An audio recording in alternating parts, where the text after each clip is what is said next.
To navigate in Excel, the easiest way is to use the scroll bars. We have a horizontal scroll bar, which will allow us to go right and left, and a vertical scroll bar, which will allow us to scroll down and up. At either end of the scroll bars, you will also see small arrows that allow us to make smaller movements. So for example, I can click here to move up one row at a time. Using the scroll bars, however, is not always the most efficient method. Sometimes it is quicker to use our keyboard. For example, we have 4 arrow keys, which will allow us to easily move left, down, right, and up, one cell at a time. If you need to make bigger movements, 2 really useful keys are the page up and page down.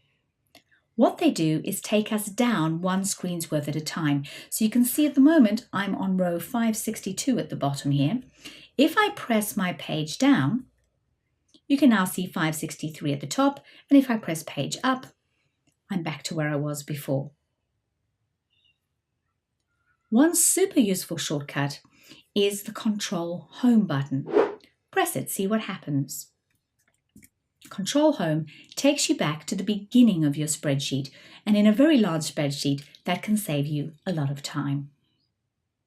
You may also wish to navigate to different sheets within a spreadsheet.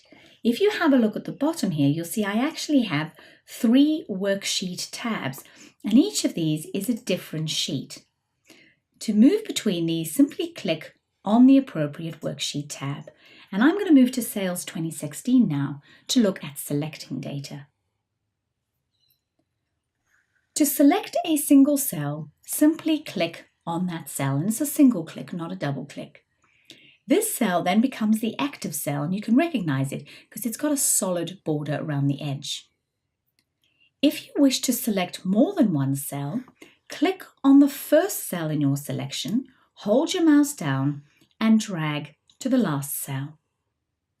You will notice that they all become highlighted except for the first one that you started on. Don't worry, that is still part of the selection. Be very careful, however, when selecting, that you make sure you have the big white cross. There are 3 icons you need to look out for. The big white cross is your select icon, but if you come to the edge of the cell, you will notice you get a skinny cross with black arrows on the edge. This icon is actually your move icon. So if I click and drag now, what it has actually done is move the data. Oops, I didn't mean to do that. Don't panic. Nearly every mistake in Excel can be undone just by clicking on the undo button on our quick access toolbar. So I'm going to do that now. The third icon you need to look out for is a little skinny cross with no arrows. You get this when you hover over the corner of the active cell. This time when I click and drag, it looks like it's selecting, but actually it has copied the data. Again, that's not what I meant to do, so I'm going to undo that. So remember, when selecting, you want the big white cross. To select an entire column of data, you can simply click on the appropriate letter. So to select column C, I click on the C. You can also select multiple columns. So let's say I want to go A to E. I click on the A and hold down and drag till I get to the E. And of course, you can do the same with the rows. So to select row 5, I'm just going to click on the number 5.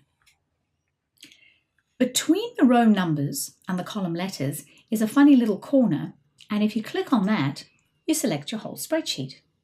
Nice and easy. Sometimes you want to select larger sets of data, and clicking and dragging can be quite slow. So another option is to click on the first cell in your data set, then hold the Shift key down and click on the last cell. And that will select everything between your 2 clicks. But wait, there's more. An even quicker way of doing this is to click somewhere in the data set and then use the shortcut Ctrl A. Ctrl A for all. Very nice and quick. One last thing. Sometimes you need to select 2 sections of data that are not next to each other. We call this non-contiguous data. So let's say I want my account managers and their Q4 results. I start by selecting my account managers. But if I now try and select my Q4 results, oh dear, I've unselected my account managers. So let's try that again. I'm going to select my account managers, but this time I'm going to hold down the Control key and then select my Q4.